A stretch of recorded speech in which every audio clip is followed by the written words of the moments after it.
In Iraq in 2006, I was in charge of a SEAL task unit, and our job was to help conventional forces secure and stabilize the city of Ramadi from evil insurgents who were torturing, raping, and murdering the local populace. And it was a complete war zone at the time. And my SEAL Task Unit Bruiser, we conducted hundreds of operations to support coalition forces on the ground. And our operations consisted of reconnaissance missions, presence patrols, direct action raids, and sniper overwatches to help out and support the U.S. Army and the Marine Corps troops who had the insanely difficult job of clearing the city, house to house, street to street, and neighborhood to neighborhood. And the fighting was brutal. And there were many brave soldiers, sailors, airmen, and Marines who took the fight to the enemy. And many of those were wounded, and many were killed. And the civilian populace in the city, they suffered heinous crimes against humanity committed by the demonic insurgents. And a couple of months into that deployment, we received some intelligence about a specific Al-Qaeda insurgent leader. And he was one of the worst of the worst. He had a reputation of absolute brutality.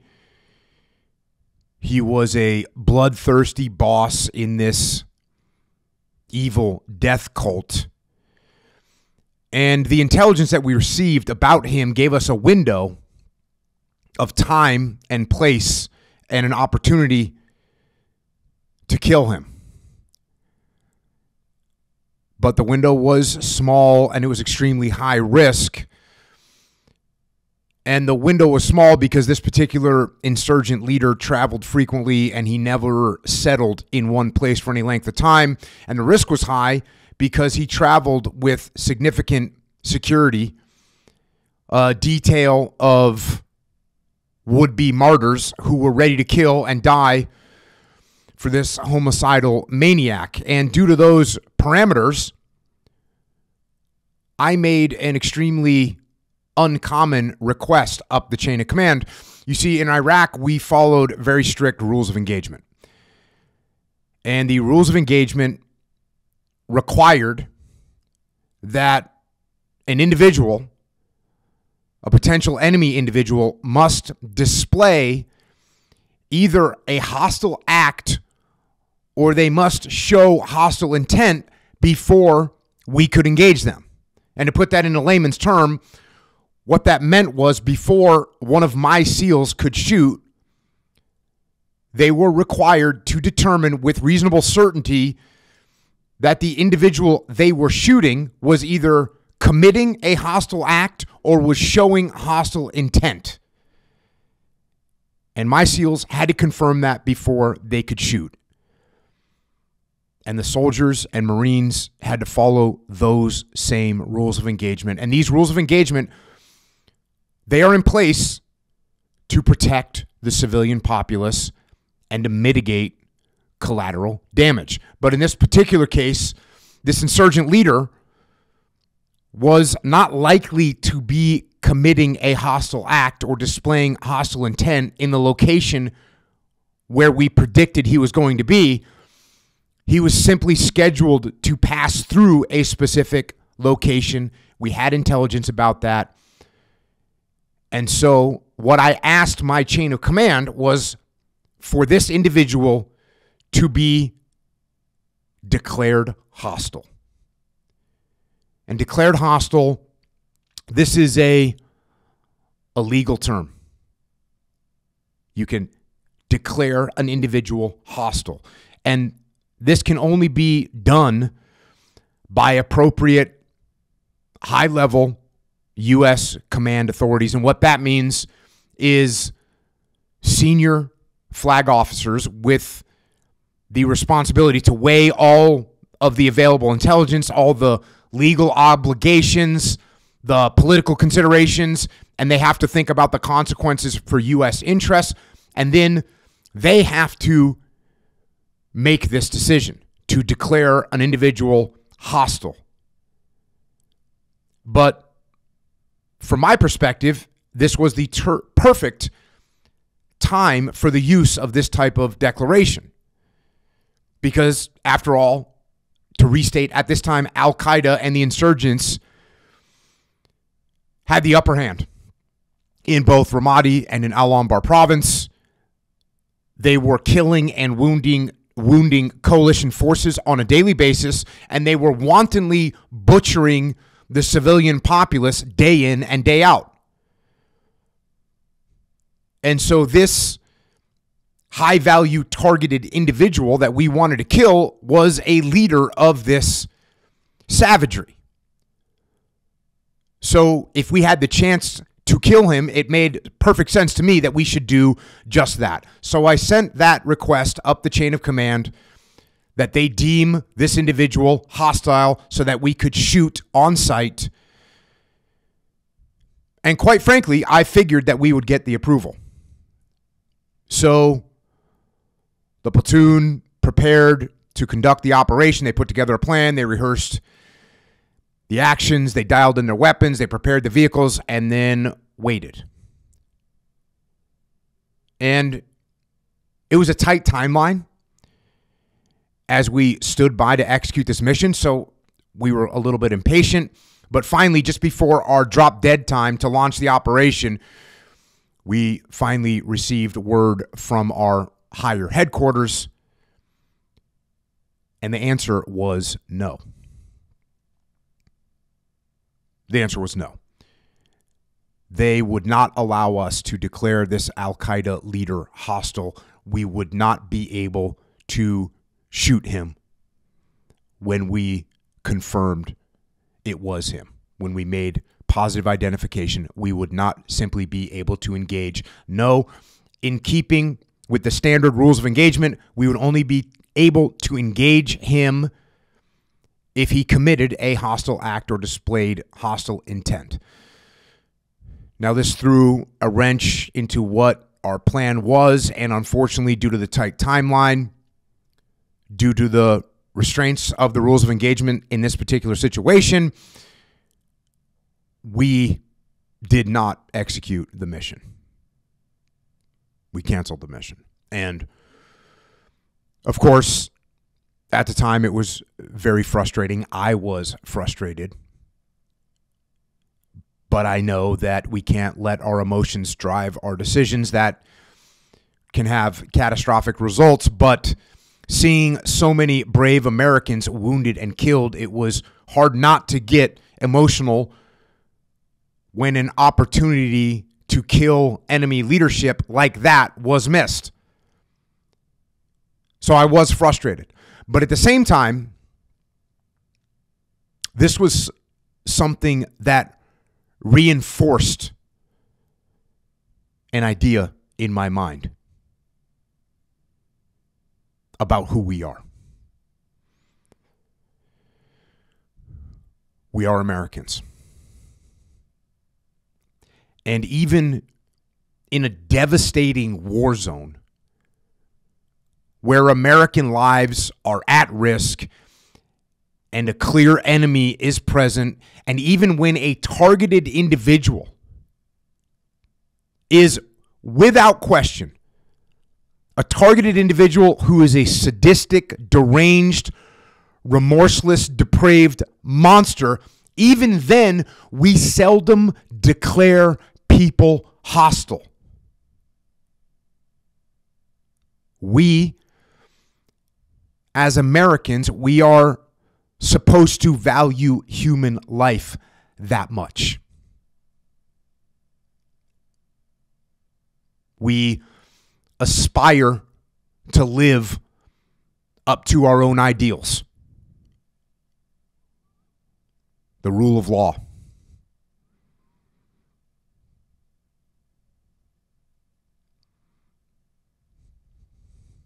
And that's what we did.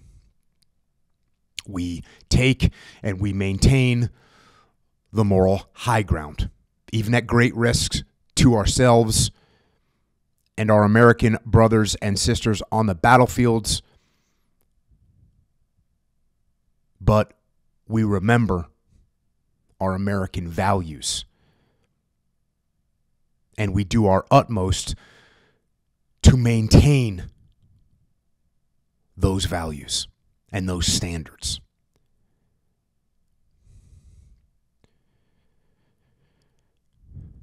Now, right now, we have seen those standards and that ideal shattered here at home.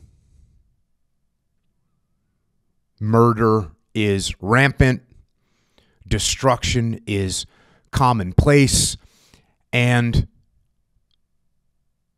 assassination.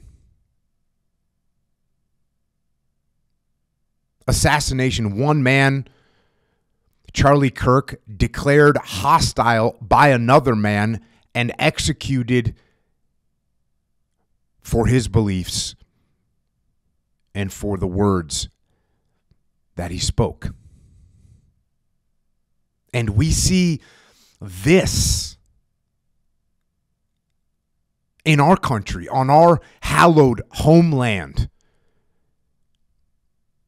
And we see some people cheer and celebrate this execution.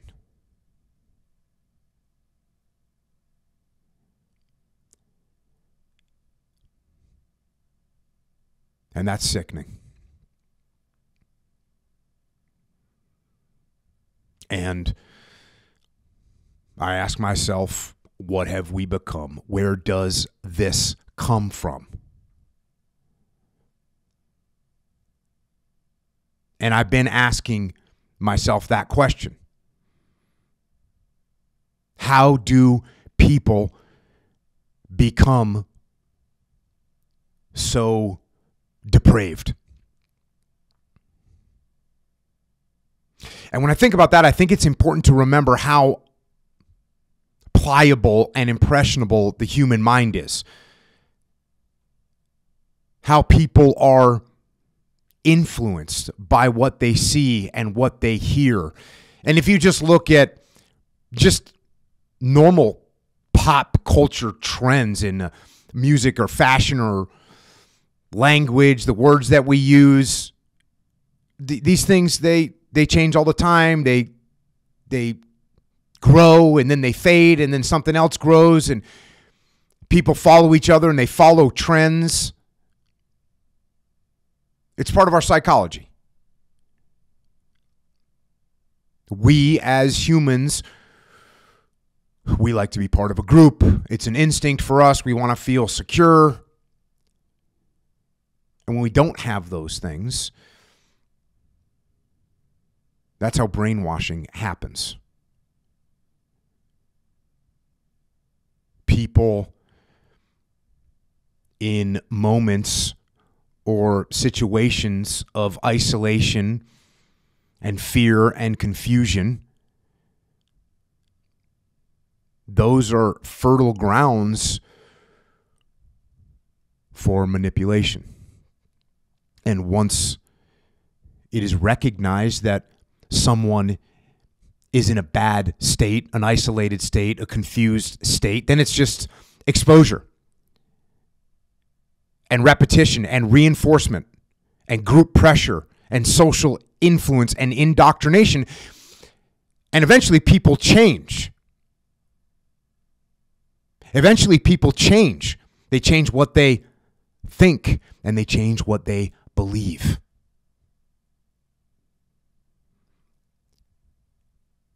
And that's brainwashing. And in the old days, and by old days, I mean 20 years ago, 30 years ago, 40 years ago, in order to brainwash someone, you had to physically control them.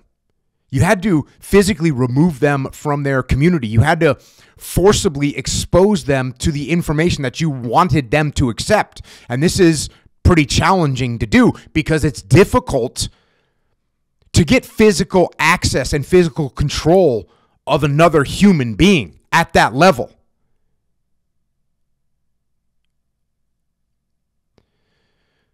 But it's very different now. And everyone is carrying around and glued to a conduit of brainwashing.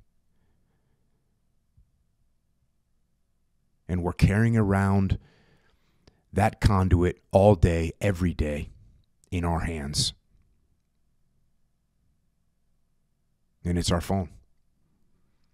And you only have to go on that phone for 5 minutes to realize the kind of destructive and manipulative and divisive content that's on there. And when you subject a human being to that for 4 hours or 6 hours or 8 hours or 10 hours or 12 hours a day with an algorithm that is specifically engineered and tailored to keep them watching and keep them listening and keep them scrolling and keep them feeling.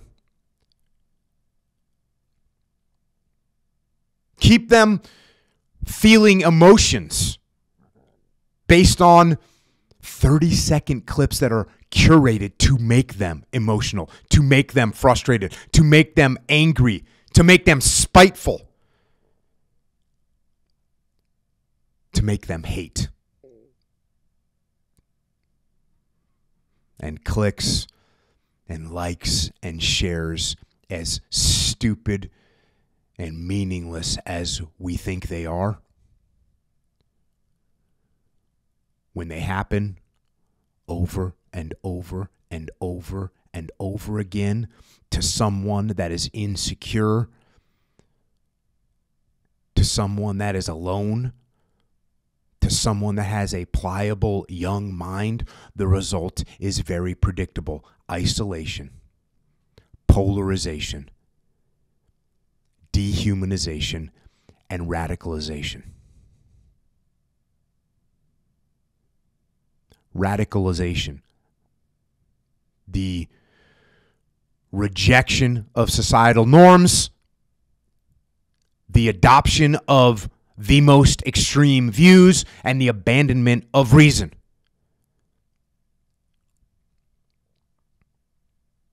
And it keeps going until it reaches a point where one disturbed and twisted soul believes that he has the right and the authority to declare another man as hostile and execute that man.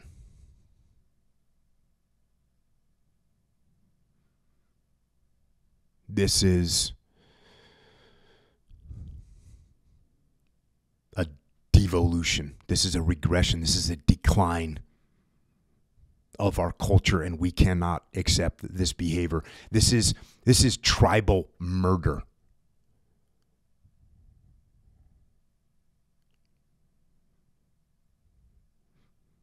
And what caused it? It's an infection of the mind. And we cannot accept that either. There have to be rules. There must be rules. And I'm not talking about rules to be imposed by our government. I'm not talking about rules to be imposed by the technocrats. I'm talking about rules that we need to apply to ourselves as humans, as individuals, as families, as communities, as Americans, as individual Americans. Do not allow yourself to be manipulated by electronic emotions. Do not allow yourself to be possessed by digital demons. There is darkness in the world. There is evil in the world. And it has never been easier for that evil to crawl inside your head. It has never been easier for that evil to grab a hold of your heart. And it has never been easier for that darkness and that evil to get control of your soul.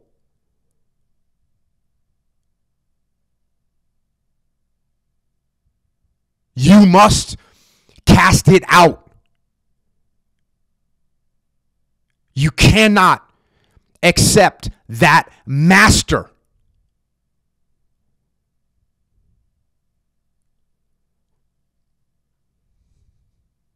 Listen to your friends, not your feed.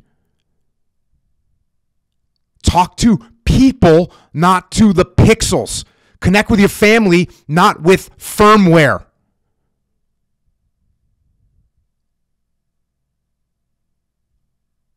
And steer away from the darkness that surrounds us. And as strong as the lure of temptation might be,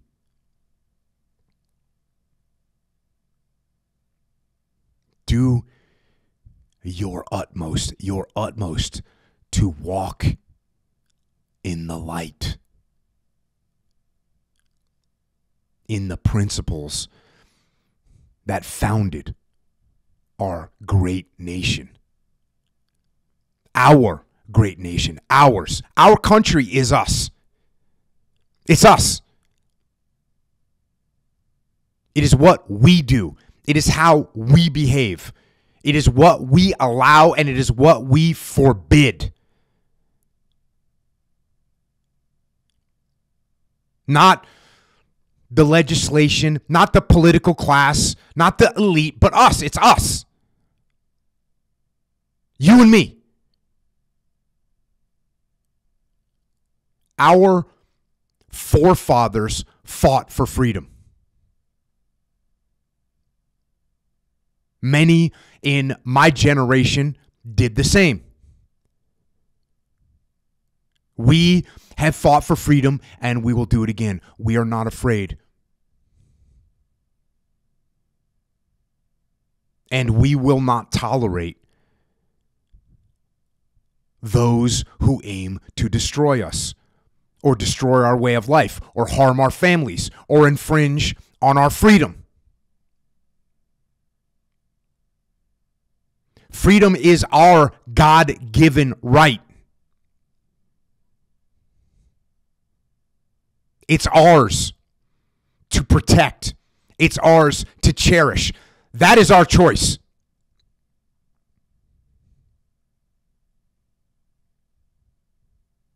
It's on us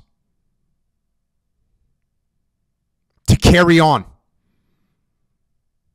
to stand up for what we believe in, to be better people, to be better people to each other, and to be better people for each other.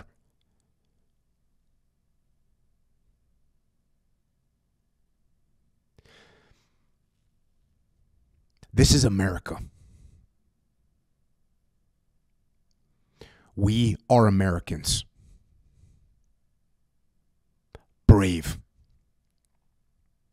We are strong. We are free. We must not be hostile to each other. We must not be enemies here in our own land. That is unacceptable.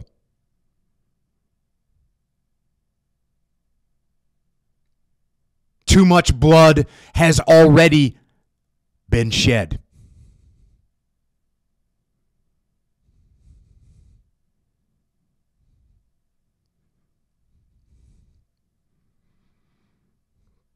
We need to make bridges instead of blood.